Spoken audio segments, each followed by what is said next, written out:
What's going on, everyone? We are out here at our home farm in Pegram testing out our new tractor we got. So went to Krebs Kubota last week and finalized the purchase of this beautiful Kubota M4-071 Deluxe. And we're gonna be talking about kind of why we went this route, why we picked this specific tractor, and just overall why I like this tractor. Krebs was able to take care of this very quickly. They got it delivered to their location, got the additions put on it that we'll talk about a little bit later, and it was ready to be picked up in a week's time. So the process was super smooth, and everybody there was great to work with. So the reason we picked this tractor, this is a 70 horsepower tractor. That would be my only maybe regret, is not getting a one with a little bit more, but this is gonna be perfect for what we're doing right now. The purpose of buying this tractor was to kind of branch out into our land management program and build that up a little bit more. So we bought this tractor along with this 10-foot heavy-duty bush hog that's made by Land Pride, and this is going to serve us very well. It'll do pretty much everything we need it to do going forward for the next few years, and then eventually we'll get on to upgrading.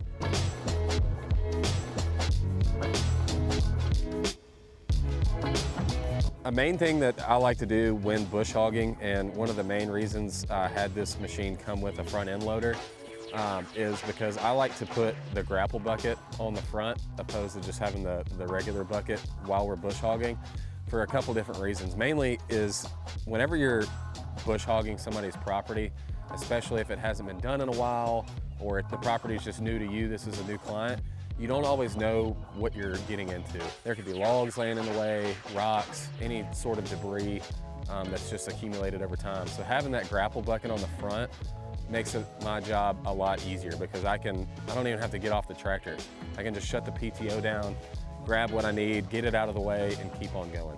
We're gonna get this bush hog hooked up, try it out. I actually haven't used it yet. A project coming up, so we're gonna try to get it dialed in here at our home farm and see what that gets us. So bear with me if we have any issues. I think that's a guy. I don't know, there's dirt all in the damn hitch.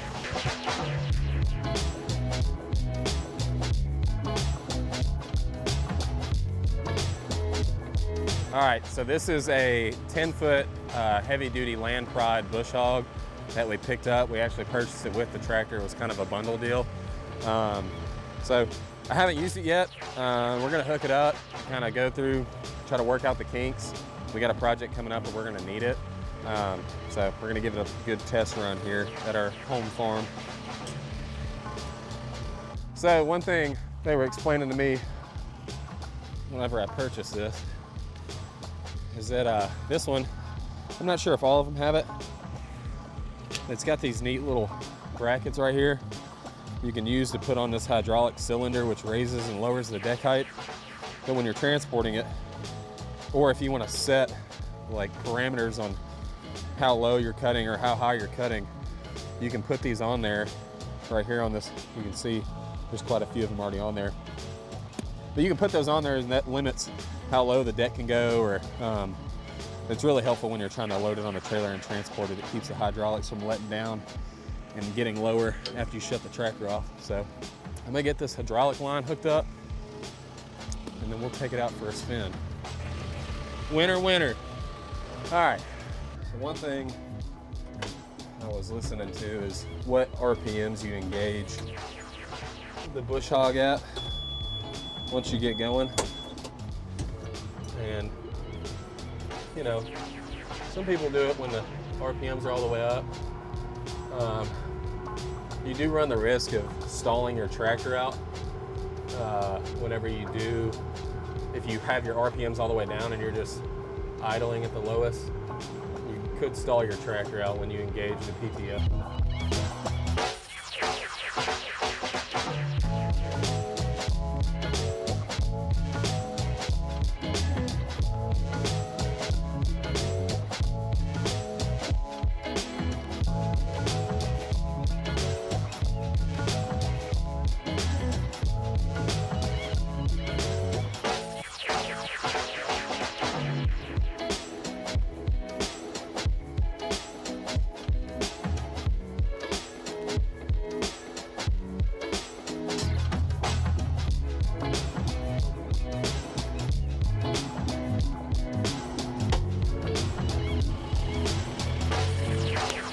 bad. Overall, I think Kubota did a pretty good job designing this tractor, and you know, the utility purposes on it are great. A few things that I love is if you have the option and you're spending the money on a tractor, spend the extra money and go ahead and invest in the air ride seat. You won't be disappointed. Also, another thing I added on this was a third hydraulic function on the bucket, which allows me to run that grapple bucket and any other hydraulic attachments I have. It just adds an extra port or two so you can plug and play with those attachments. Overall, you know, the steering column, you got a nice lever right there that's convenient.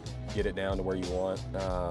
The front end loader arm right here that helps you move the front end is great because it kind of looks like it's in the way, but it's not. It actually sits up, it's out of the way of all the other levers, really easy to just grab and go.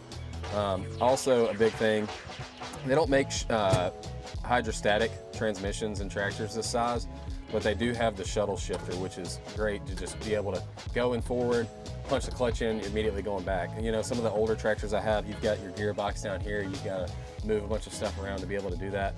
Not with this one, it's great. All the hydraulic attachments for the rear are right here, or all the hydraulic controls, I should say. You've got your RPMs right here. You can set at however high or low you want, depending on what you're doing. And then your PTO button, which I'm not crazy about this button right here just because of the functionality. But overall, the tractor's great.